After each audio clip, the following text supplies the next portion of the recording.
Justine here from our sewing room again, and thanks again for joining us on another tutorial. Today we're going to do a sew along to Pattern Emporium's Field of Dreams dress. I love this dress for its simplicity with the fitted bodice. It has two vertical darts which gives really nice shaping to the front bodice, and then you've got all the different tier options, so you can choose to do a mini, you can do a maxi, you can do a knee length, you can do a midi. There's so many different variations, so check out the link below for the Pattern Emporium site where you'll need to grab and download your pattern. There's lots of styling tips and pictures of the different testers on there. I have made 4 of the Field of Dreams so far, so I've done 3 of them in the knee length. And then 1 of them in a maxi length. So there's a few different bodice options as well, so have a look at the pictures and work out which sort of bodice you like. I'll pop some pictures at the end of the different types I've made. I've done the straight fitted bodice with the V neck. I've also done 2 with the button up bodice, and then the maxi length again with the V neck as well. So lots of different options. Today I'm going to take you through the sewing with just the plain V neck option. I'm not doing buttons today. I'm also going to do a midi length, so again, if you check out page 13 of the tutorial, that will give you the cutting tables for the different tier lengths that you'll need, and we'll talk about the tiers in a sec. So you'll need to print off your size, make sure you take your measurements. There's lots of different fabric options. I've done it in a bamboo, a woven, it's designed for woven fabric, so I've done a woven bamboo. Linen is my ultimate favourite, so the other 3 of my dresses are all in linen. Today I'm going to do it in a denim tencel. So I've been wanting a denim dress for ages, so I've decided to make my own in a denim. So you can use a tencel, you can use a bamboo, you can use a linen, you can use a rayon. Don't forget, if you're using a cotton, a stiffer cotton, you're going to have a lot more bulk with the gathering. So any stiffer fabric that doesn't have a drape is going to create bulk when you're wearing it. So just make sure you're aware of that when choosing your fabric. The other thing to be aware of when you're doing a fit test, always just test the bodice. You won't need to line it, just do a quick fit test of the bodice to get your sizing right, and then you can move along. So once you've printed out all your pattern pieces, you'll need to obviously cut them out. So I'm just going to take you through the different pieces that you will need to have cut out. So today we have got the front bodice option, and again I'm doing the V-neck option. So that's cut on the fold, just 1 piece in my main fabric. Excuse me a minute. And then the back part is I'm doing the straight back across. Again, that piece is cut in my main fabric on the fold as well. You're also going to want straps, so I'm doing the thinner strap option. There is a piece in there for thicker straps if you prefer the thicker straps, so you'll need to cut 2 of them, and they will be mirror imaged. So by mirror image, if you just pop your fabric either right sides together or wrong sides together and then just cut 2 of them, they will be mirror imaged. Today I'm also going to have a look what the ruffles look like on the shoulder straps. I think they look really cute. I saw it on a design. I thought I might try and copy it. I'm not going to promise I'm going to put them on, but I have cut the ruffles out. So I have cut out 2 ruffles again on the fold as well. I'm going to pin them in to see if I like them, so stay tuned on that one. You'll also need to cut out the bodice pieces in a lining. Now you won't actually see the lining, so I really like doing mine in a cotton voile. I find a cotton voile or a rayon to be really nice. It's really light, it doesn't add any extra bulk to the fabric. So today I've actually used a cotton voile. So that's my back bodice, again just cut the same, and again the front bodice, and they're my lining pieces. So yes, they're in a different color, but you won't see them. You'll also need to choose, if you're doing a V-neck or a round neck, the corresponding interfacing pieces. So that's the V-neck piece cut on the fold, and that's the back piece cut on the fold as well. So that's a fusible interfacing. You'll need 1 each of those as well. Now depending on the style of the dress that you've chosen, you'll need to pick your tiers. So as I said, today I'm doing the midi. So the midi is actually going to be 2 of the longer tiers and 1 short tier. Again, refer to page 13 of your instructions, and that will give you all the cutting lengths and widths. So the long tiers use 30 centimeters wide. So when I cut them out, you'll notice that I've just put a little sticky note on them. So this is tier 1, so you will need 2 of each tier. So mine are 30 centimeters by, I think from memory it was 81.6. So I've got 2 pieces for tier 1. Then tier 2, again, it is 2 pieces. So I've got 2 pieces at the same width and different lengths.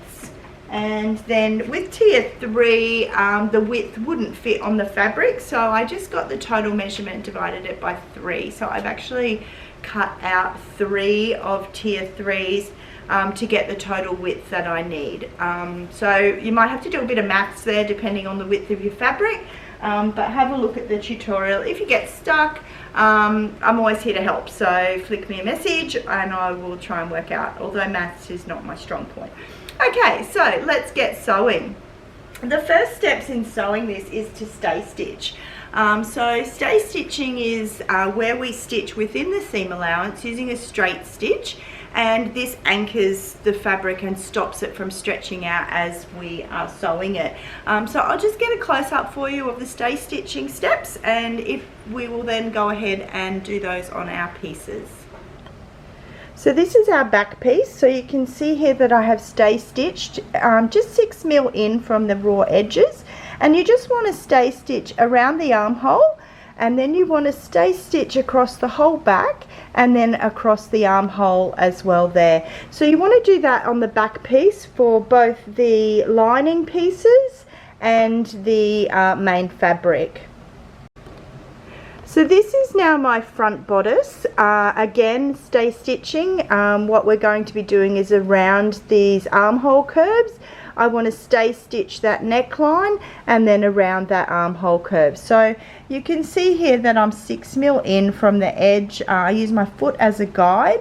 When I get to that V, I make sure that I stop, put my needle down, pivot, and then continue stitching up that way.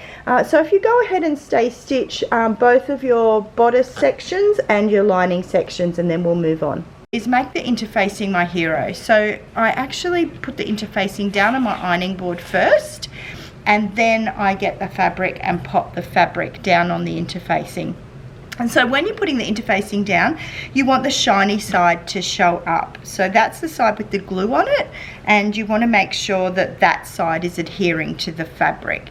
So what you do is pop your fabric down on, matching all of these, just making sure that all of the curves and lines of the fabric, because the fabric will have some give in it whereas the interfacing doesn't. So what you want to do is just gently pat it. So you can see here that I'm just gently patting down my fabric to match up with my interfacing, and then I'm just going to move on over to my ironing board. Normally I would actually do this step on the ironing board, and then I would just gently iron it. So make sure that your iron's not on a very hot setting. You want it on a probably just the setting under, even a silk is a good setting for an iron for heat wise. If it's too hot, you find that you can melt your interfacing, and you certainly don't want to be melting it. You just want the glue to stick. So basically you want to pop both the back pieces of the interfacing and the front pieces of the interfacing onto each lining section and just iron them on. So what we're going to do now is sew our darts on our 2 front sections. So you want to have your fabric with the wrong side facing up, so that's the right side of my denim, and grab your front pattern piece. Now your pattern piece will have 2 notches at the bottom, which you should have cut out when you were cutting out your pattern. So I've got 2 notches just at the bottom of my triangle piece, and then on your pattern you'll have some light grey lines that point to a triangle. So all you want to do is just get a pin and mark that triangle on both sides of your fabric. So one side of your pattern will face right side up, and then you'll flip your pattern piece over and mark that point on the other side.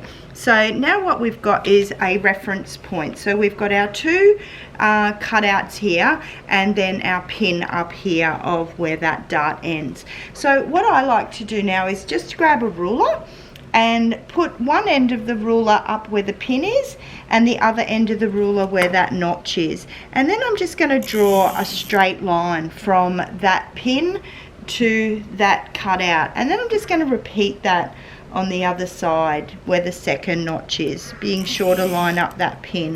And so then what I'll have is this nice neat triangle, and then from there I'll fold that to create my dart. While I'm here, I'm just going to repeat that process on the other side so that I have both of my darts drawn in on my main fabric, and then I'm going to repeat that process on my lining piece as well. Okay, so what I'm going to do is leave this pin in at this end, because that's where I actually have to stop sewing. What I like to do, and this is just how I work it out, is that the part of the pin that's the closest to the head of the pin is where I'm going to stop sewing. So I just anchor in the bottom end of the pin, just facing outwards. So I know that as I'm sewing, I'm going to stop at that point closest to the head of my pin, and that's just a general rule I have for darts, so that I'm not confused of which end of the pin to stop sewing at. Now when I'm doing this side of the dart, the way I'm going to do it in my sewing machine is the way I like to pin it. So what I'm going to do is pick it up at this end where the pin is. So again, that's where the head of the pin, closest to the head of the pin, that's my end point. And then I'm just going to pinch it in between those two notches and kind of fold my fabric over. Now I'm going to line up those two notches so that they match up at the end, and I'm just going to pop a pin in there. So you'll have quite a big dart there to offer that really nice shaping. And then I'm just going to hold my dart at that other end of the pin. So again, that's the end where I drew the line to, and I've now got a nice triangle dart. I'm just going to pop another pin because this is quite a big dart. I don't want it to move as I'm sewing it, so I'm just going to pop a couple of pins in there just to keep that dart nice and straight. Now by also drawing that line with your chalk, you've actually got a really nice guide to sew a really straight dart. So what you're going to do on your sewing machine is when we go over there, we're going to just sew along that straight line here. We're going to start at that end and we're just going to continue sewing off to the end here, and then we're going to cut our fabric and tie it to create a dart. So while I'm here, I'm just going to do the same thing with the other side. Again, that pin, doesn't really matter which way I have that facing. I'm just going to grab that dart and fold it neatly to match up those end notches. And then I'm just going to make sure that that's nice and even with where my pin is. And then just pop another pin in the middle just to make it nice and easy. And now we're going to go over to our sewing machine and I'll show you how to sew one of the darts, and then we're just going to repeat that for the next dart and then the same on the lining piece. Okay, so I've got my machine set up on just a straight stitch. I've popped my needle down at the beginning of that line that I've drawn, and I'm just going to sew a straight line up until the end of that bottom pin. Now remember, I'm aiming towards the end of the pin that's closest to the head of the pin at the end. So just make sure, and I'm just going to go nice and slowly just to follow that line.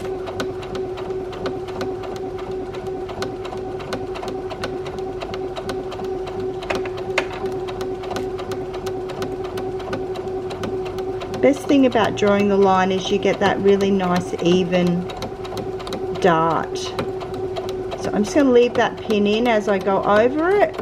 Now I'm off the edge of my fabric, so I don't want to cut this yet.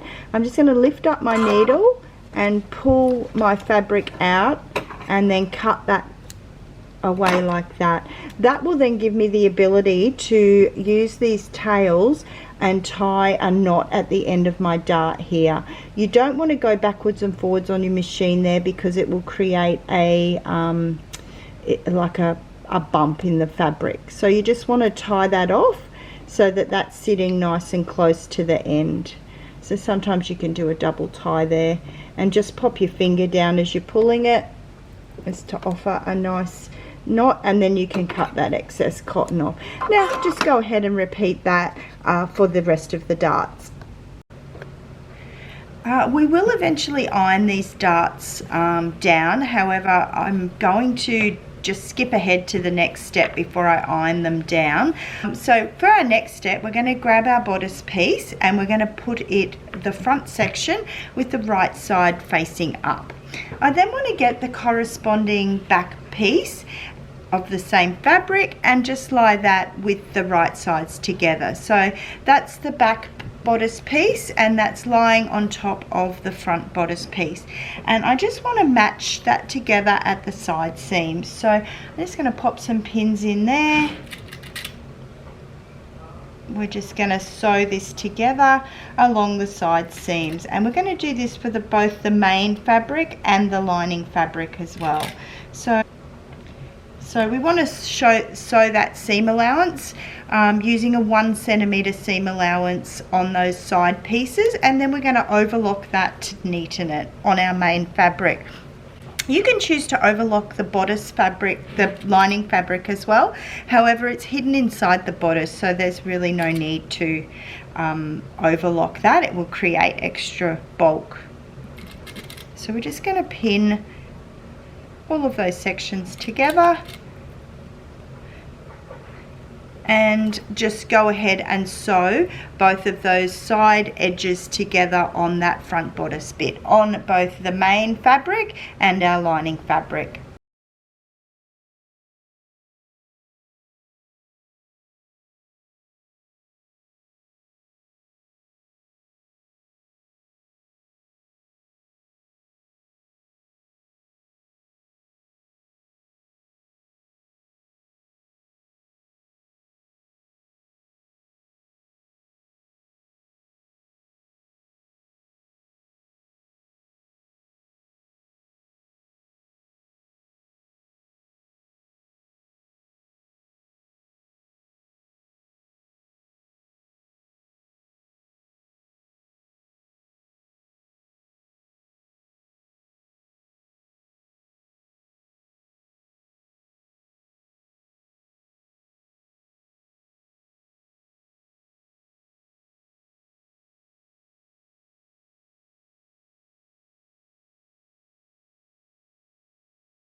want to do now is head on over to our sewing machine, and we want to sew our straps. So what we're going to do is change the foot on our sewing machine to be the blind hem foot. So this is the one, it's got like a little rigid edge on it, that's what we'll use to put against the side of our strap, and that will create a nice even sewing line, because you will see this. Now I'm also choosing to use a top stitching thread. It's slightly heavier weight than cotton. Being that I'm using denim, I feel like I just want it to be a feature of my dress. So what we want to do is pop our straps in and line up that open edge. So it should have two folds matching each other. So that's the folded edge here, and that's the open edge there. So that open edge will sit nicely against that blind hem foot. Now what you want to do is just move your needle a bit more to the left so that it's not going to be right on the edge. Pop it down on your strap so you can have a little look if you want to lift up and sew a couple of stitches to check. Now what we want to do is go fairly slowly here. I don't do a forwards and backwards stitch on my straps because I don't want that extra bulk, and they will be anchored in anyway at the end. So we're just doing a straight stitch, and again having that blind hemming foot will actually just follow that straight edge, and we'll get this beautiful nice straight line. Now I've also increased my stitch length on mine because I am using a heavier weight top stitching thread. Again, I'm just holding this with my finger, making sure that folded edge doesn't move away from that edge of that blind hem foot. You can see that's just folded in and just being stitched nice and evenly along there. So keep sewing that till you get right to the end. And then what you should have is this beautiful nice strap with the nice even sewing all the way along the right side of our lining piece facing upwards. I want to grab those two straps that we've just stitched, and what I want to do is that side edge that we've just sewn, I want to put that facing down onto the right side of my lining. So that edge that we've just sewn should face the underarm seam of your lining, so that, and then we're just going to pin that into place on the top edge of that lining. So that lining on our V-neck will have a straight across line there. If you're doing any of the other bodice fronts, just have a little look at the instructions for the placement of where that strap goes, and that open edge that we've just stitched faces towards the underarm seam of your lining. So if you just go ahead and pin both of those in, when we're doing the V-neck, we want to center that strap in between the front section and the side curve. So you can see there that I've got a little bit of fabric on either side of the strap. Now I just want to go over to my machine and just baste them just across each strap to hold them into place. So let's move on to our next step. We're just going to prepare our V-neck front on our lining. So what I like to do here is grab my ruler, and where that V starts on that V-neck, I just draw a straight line just straight down from that V. I'm doing that on my interfacing so that when I pin it together and sew it, I'm going to have this really nice sharp V. What I do next is just measure in 1 centimeter from the raw edge so I know where I'm drawing my next line, and I can just pop a little pin in there for that one. So I'm just going to grab my ruler again, and what I'm going to do is just make sure that I'm following that 1 centimeter mark. I'm going to extend my ruler past that line that we just drew. I can remove my pin because I know I'm at that 1 centimeter, and I'm just going to draw a nice straight line in there like that. I'm now going to do the same thing on the other side. Just mark in 1 centimeter so I know where my seam allowance, where I'm drawing. Just pop a little pin in there. Grab my ruler again, lining up with that pin.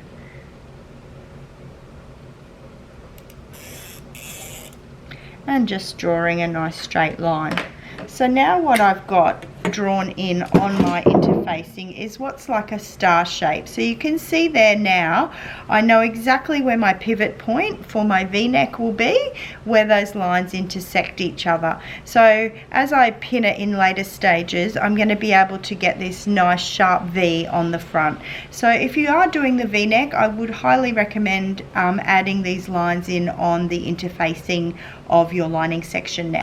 Okay, for this next step, we're going to want to have our bodice section and our lining section. I want the bodice section with the right sides facing in. So I'm holding that with the wrong side facing out. For my bodice section, I want to have the right side facing out. So that's where the straps are joined and you've got those nice flat darts. So now what I want to do is just insert that bodice section into the fabric section. So I'm just going to match the side seams because I always find that a really good starting point. So I've got the right side of the side seam of my lining and I'm just going to insert that into the bodice, and I'm just going to match up the right side of my fabric underarm seam to the right side of my lining seam. And I'm just going to pop a pin or a clip in there. So you'll find that you've got that interface seam of your main fabric. Point that towards the back of the garment, and your lining you should have ironed open in a previous step. So match those two pieces, two sections up together. Twist your garment around. As we're going around, I'm going to tuck these straps in nicely. I might just pop a clip in the top section up here for now to keep those straps out of the way. Again, I'm going to come over to the other side. Again, just clip that with these straps out of the way. So I've now clipped my two front sections.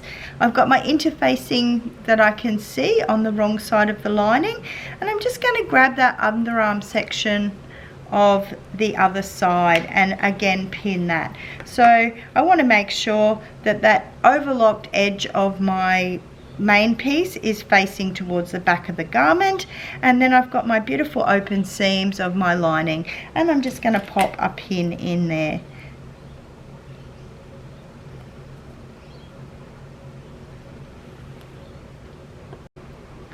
Okay, what I'm going to continue doing is I'm going to continue popping pins all the way along my my facing and my main fabric, and just continue going all the way along, but leave the back section open. So for the back section, I'm only going to pin up to this top part here. This whole straight section along the back, I'm just going to leave that open for now.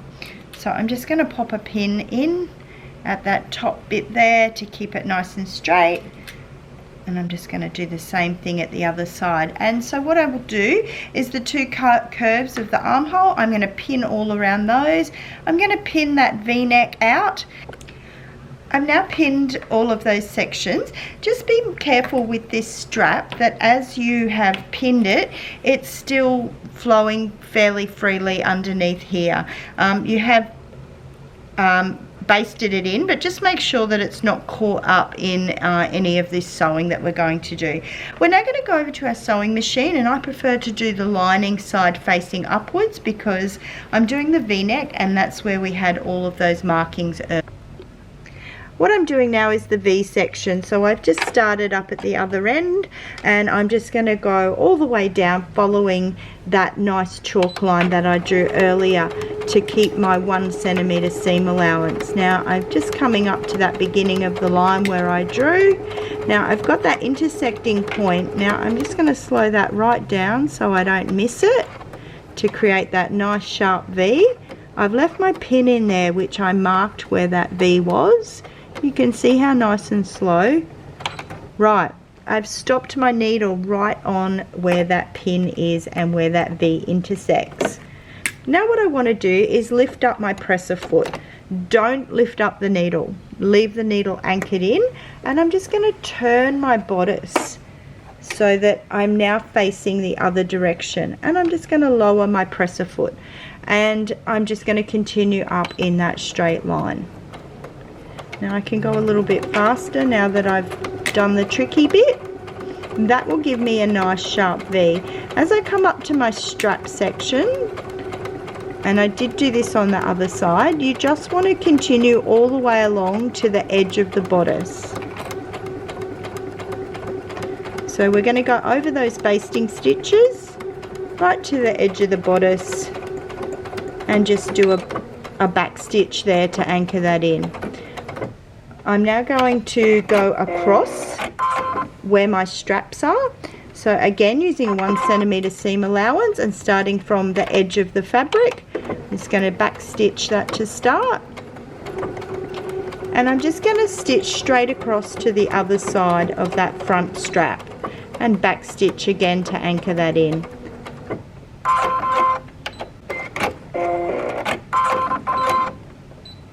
So now what I've got there is a straight stitch across the top of my strap. I've got that V angle coming up into that strap, and I'm going to have the other edge of the curve coming in. And as you can see, my V is nice and sharp as I followed that beautiful chalk line that we'd done before. So if you continue on and finish sewing that, then we'll move on to the next step. We're now going to have the back section of our bodice facing up. So what I want to do is I want to reach in and find the end of my straps. So what I'm going to do, they should be sandwiched at the moment between the front section of the main bodice and the lining section of the front bodice. So I just want to grab them, and what I want to do is peel that lining of the back bodice up, and I want to grab that strap and thread it underneath the lining. So that's the back bodice fabric, and this is the lining back bodice. So I just want to hold that strap in, and I want to feed it up in under the lining. So it's just going to land at the edge of that arm curve that we did before. And you'll see that it now is sandwiched between the back lining and the back main fabric, and it's sitting up against that curve edge that we just sewed. And I'm just going to pop a pin in there. So I'm just going to pop a pin in there to anchor that strap in, and I'm just going to do the same on the other side. So just feeling in, making sure that strap is sitting nice and straight, again feeding it up underneath that lining and anchoring it in beside that curve seam there. Now before I go ahead and stitch that down, I'm just going to check my garment to make sure that my straps are facing the right way firstly, and also that they're not twisted. This is the stage that we can pick up anything that might be amiss. So all I'm going to do is just hang that sort of so that it's flipped out towards the right sides as much as possible. Just making sure that my straps are nicely in line, not twisted, and that outside seam is facing the underarm. So I'm all happy with that, just making sure before we go and anchor them in. What I'm going to do now is also, I've pinned my 2 straps in. I'm going to just pin that open edge section of the back because we'll stitch that at the same time. So just making sure my raw edges align and just popping pins all the way along. My interfacing has lifted a bit. I'll steam that down when I finish pressing my bodice. So now what we're going to do is we're going to start our stitching a little bit under the armhole here. So what I'm going to do is start about 1 inch down, and I'm just going to start stitching from there. I'm going to stop just at that 1 centimeter mark. If you're not sure where that is, you can always just take a tape measure, pop that in and move a pin, or put your mark in there. So my pin is at the 1 centimeter on that side. I'll just make sure it's at the same at the other side. I'm just going to start and stitch up here. I'm going to stop where the edge of my pin intersects that line and drop my needle, pivot, and go straight across here and do the same thing when I get to that seam and just continue down. It'll just give a nice neat finish. For our next step, what we're going to be doing is we're going to be clipping our curves. So this involves us clipping around the armhole curves, and we will clip the center front. So by clipping the curves, I like to do mine on an angle, and I'm just going to gently cut at about 1 inch spaces up to that stitching line. Be really careful, you do not want to cut through that stitching line. So this just allows, as we understitch, it just allows the fabric to move around those curves. So if you just do that for both armholes, I find laying it flat also will help making sure that I'm not accidentally cutting any other part of the bodice that I'm not meant to be cutting. Now what we're going to be doing is snipping this V section here. So where that line was that we drew down to that center point, I want to clip that down to that center point close to the stitching. I'm about 1 mil out from the stitching there, so you can see that I have just opened that up to just before that stitching, and that when we turn that in, it'll give us a nice sharp V. For our next step, we're going to be doing some understitching. Now what understitching will do, we will stitch on the fabric side of the bodice, and we're going to stitch that whole seam that we just made to the lining. So what we're going to do is, I'll just grab it at the front section where it might be a little bit clearer. So we've got that seam there that we just made, and what we're going to be doing is pressing that fabric edge so that we've got the fabric side of the bodice lining up with the interfacing. And what we're going to then do is stitch really close, about probably 3 mil in from where that seam stitching is there. So we're going to stitch on that seam that we've just made, in that seam allowance, we're going to stitch 3 mil all the way along, attaching that seam down onto the lining, and that way when we turn the lining over, it's not going to flip over and we're not going to see it. Now you're not going to be able to understitch when you get close to the strap, so you'll probably find that you won't be able to understitch about probably 1 inch and a bit from the edge of the strap, and that is okay. So we're going to start in about 1 inch and a bit from the strap, and we're just going to understitch, and it's just a straight stitch all the way along inside of that main stitch that we made before. And we're going to do that for all sections of the top. So let's go ahead and understitch all our sections down. Now I just want to show you, before you understitch the V-neck section, I thought it might be easier to show you rather than you actually going and doing it. Now we don't go all the way to the end with the V-neck, so I normally stop at about 1/2 centimeter from that cut that I did, and that will just make sure that when we turn it out, it's going to sit nice and flat. So yeah, when you understitch, don't go all the way to that V. So as you can see here, that's my lining, that's my main bodice fabric. I want to make sure that that strap is nowhere near my understitching as well. So I'm really only sewing that seam that we just made and clipped down flat to that interface lining section. Now I'm about 1 inch down from the strap.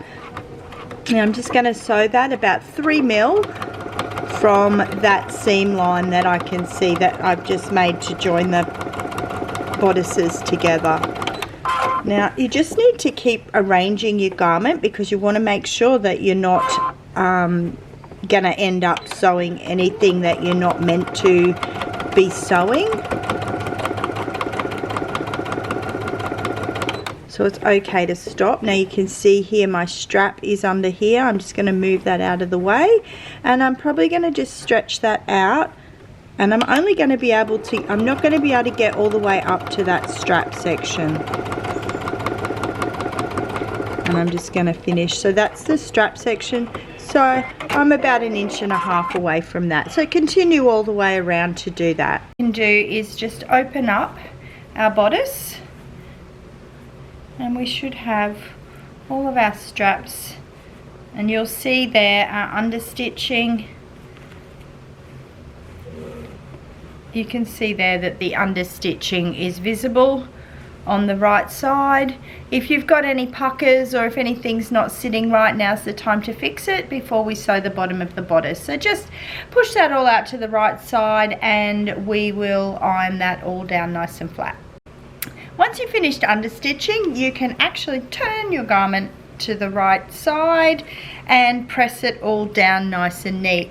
Now I'm going to go ahead and top stitch all of mine around that top bodice because I want that to match in with the top stitching of the strap.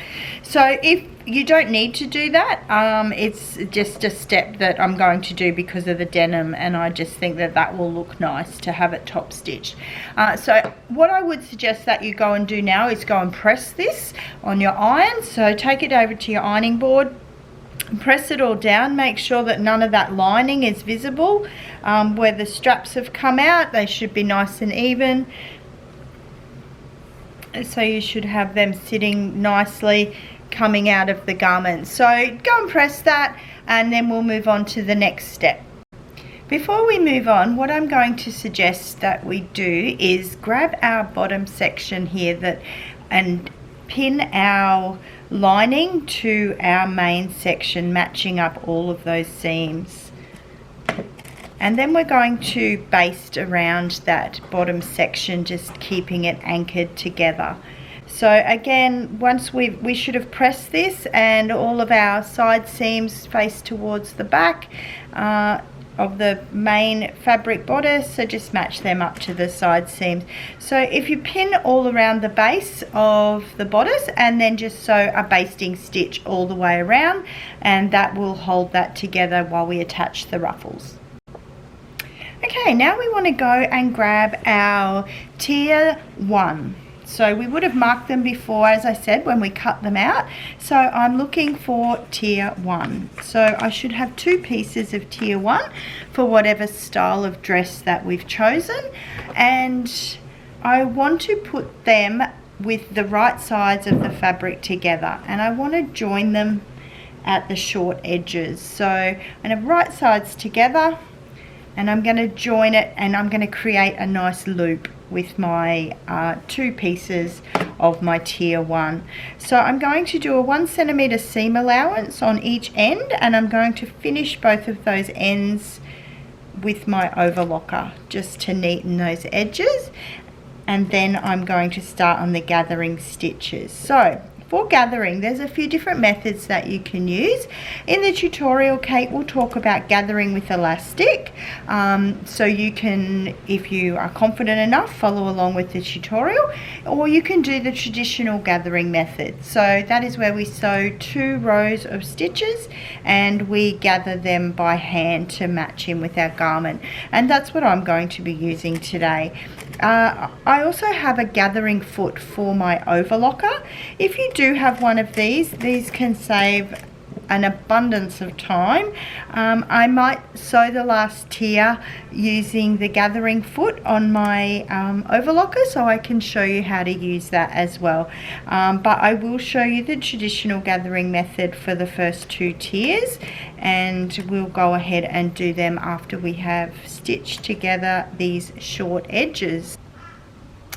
Okay, so we're now over at our machine and we're going to sew 2 rows of gathering stitches on that top of the tiers that we've just joined together.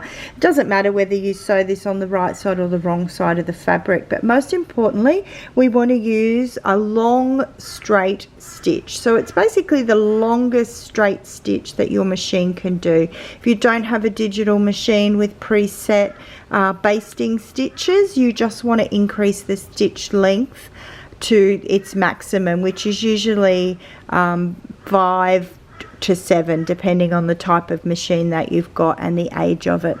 Now what we want to do is we want to sew 2 rows. So we know that our seam allowance is 1 centimeter, which is roughly, let's say here. So that's our seam allowance at 1 centimeter. So our first row of gathering stitch, I want to sew outside of my seam allowance. So I probably want to go maybe half a centimeter outside the seam allowance. And then the second row of gathering stitches, I want to sew inside of my seam allowance. So that way when I'm putting my garment together, I can sew right in the middle of those gathering stitches. gathers, what I like to do is sew from one side seam to the other side seam, stop, and then restart again. So in effect I'm going to have 2 lots of gathering to pull in. So let's go ahead and do that, and then I'll show you how to attach it to the bodice. Okay, I've now sewed my 2 rows of gathering stitches, and I've finished at each side, leaving some nice long tails there enabling me to gather them. So what I'm just going to do is gently pull, before I go and get the bodice, I'm just going to start that gathering off.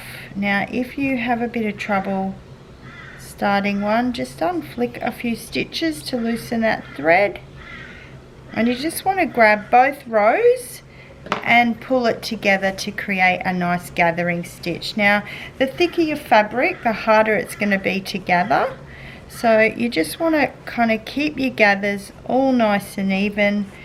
You're not going to know how much to pull this until you match the bodice up, so I prefer to pull it quite tight, and then I can easily loosen it out. Now you can see here how I've got some nice even gathers.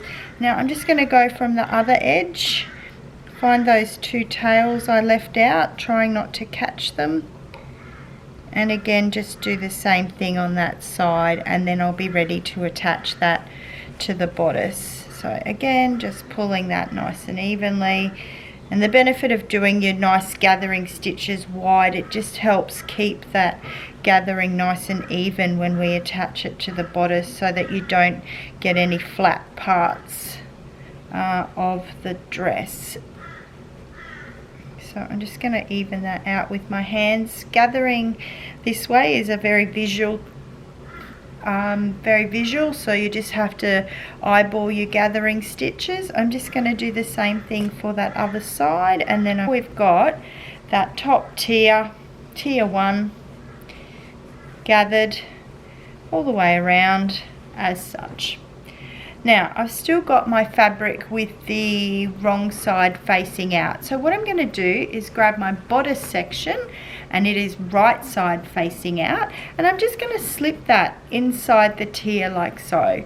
So I've now got all my raw edges of my bodice inside, matching the gathering stitches. So I've got the fabric side of my bodice matching the fabric side of my tier, and the lining side is visible from the inside. Now to start off with, match these side seams, so keep those tails out of the way that we've just pulled. Now that side seam, again, make sure that that's facing towards the back of the garment, and match up that side seam with the bodice. That's where I like to start, and just put a pin facing straight down as such. Do the same with the other side. This will allow our bodice to be gathered nice and evenly. Again, making sure this tier seam is facing towards the back of my bodice as I put that down. So those seams of the side of my bodice are matching the side seams of my tier, and I'm just going to pin along that seam. Okay, so I've now got my 2 reference points with my, so of how much gathering I need to do.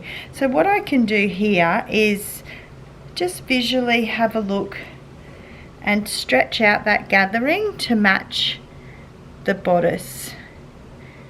I'm pretty close, it doesn't need too much.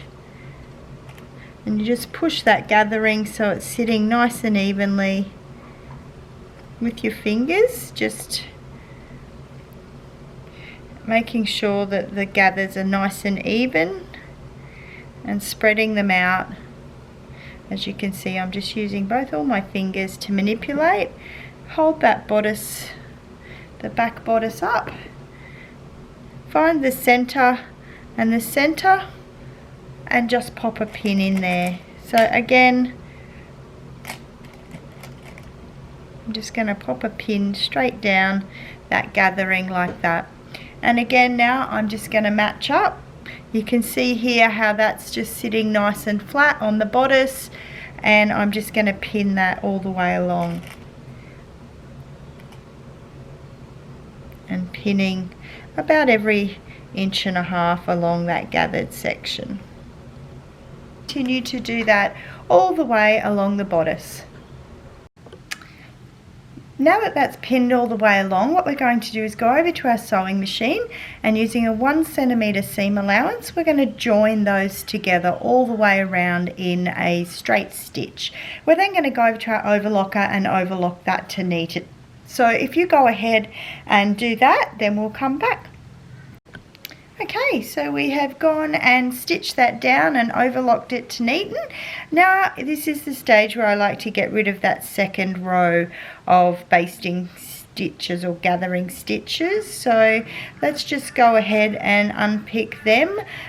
Sometimes it can be quicker if you just undo it in the middle of the tier and then grab it, so you should just be able to pull that row out. The first row that we sewed inside the seam allowance has probably been chopped off when you overlocked it. If you can see any of that, definitely get rid of that right now too. Now what you've got here is tier 1 attached to the bodice. So let's go ahead and just repeat that process for tier 2.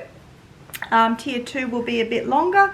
Obviously as the dress widens out, the tiers are a bit wider, but the process is still the same. So let's go ahead and attach the second tier to our dress, just following those previous steps.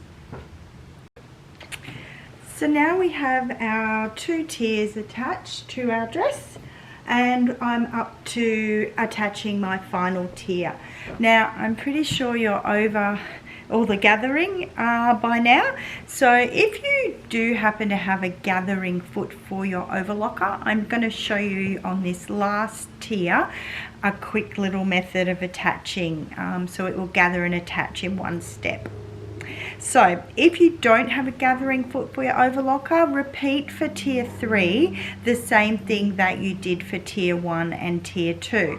However, you'll probably find that tier 3 you've got 3 sections, so you'll just need to attach all the short edges again to form a loop. Anyway, so let's go ahead and attach all of those short edges together. Now, if you do have that gathering overlocking foot, what I want you to do is attach all of those short edges but leave the last edge open. So you're actually going to just create one continuous piece of fabric with the 3 sections that you've got, so you're not making a loop. So this is what a gathering foot for your overlocker will look like. It's got like a so this is how it attaches on. The arm of the overlocker goes here, and you've got like this spring-loaded clip in here, and you've got 2 sections where we're going to feed our fabric in, and I'll show you which way to set that up. If you haven't played with this before, now's a really good time to bring it out of its box, and we'll have a little play around with it. I have got some scraps of fabric, so I always like to do a test first just to make sure that I've set it up correctly. So I have a Baby Lock Imagine, so most overlockers would be fairly generic in the setup, so if you're unfamiliar with how to change the settings, grab your manual out as well, and let's go and have a play around with the gathering foot. Okay, the first thing to do is to just lift up your foot and slide your fabric underneath there. So this is going to be the fabric that gathers up. So this will be the tier that you put on under.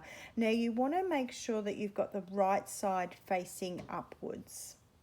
For the next step, you want to grab your main part of the dress, but in this case we're just doing test fabric, and where this opening is here, we want to actually feed that fabric down into that like that. So you'll see how that's just slid in under there, and then underneath we've got that other second piece of fabric. So I'm just going to anchor that all in. I'm going to drop my presser foot down just so that it doesn't slide out. I'm just going to pop my needles down as well. Just going to make sure that this piece that's gathering and this top piece here that we're attaching to, we want to use one hand here to just keep this piece over to the edge, because it has a tendency to slide off. So this has to stay over to the edge, and then this piece here in the other hand has to stay right up against. So you basically want to make sure that they're going in together evenly into the foot. Okay, so now what I need to do, I need to go over to my differential feed. So this is what's going to determine the structure of my gathers. So I tend to like starting mine on a 2, and then I'll do a little test, and then I'll drop it down each step until I get the desired gather. So what I'm going to do is I'll just hold these with my hand as I go through. Now that bottom tier is going to pull through way faster than the top because that's the piece that's being gathered. So you don't want to pull that away from the overlocker. So I'm just going to show you how that's gathering. So that's gathering really nicely underneath, and then our top piece is going on top. Now that's at a 2. So let's just leave that as a 2. I'll just do a little bit more. Now what I'm going to do is grab my chalk mark out. I just popped a chalk mark on my fabric, and I've dropped my diff feed down to 1.5, and this will just show you the difference in the gathering stitches as I do them. So you can see I'm doing this one-handed, so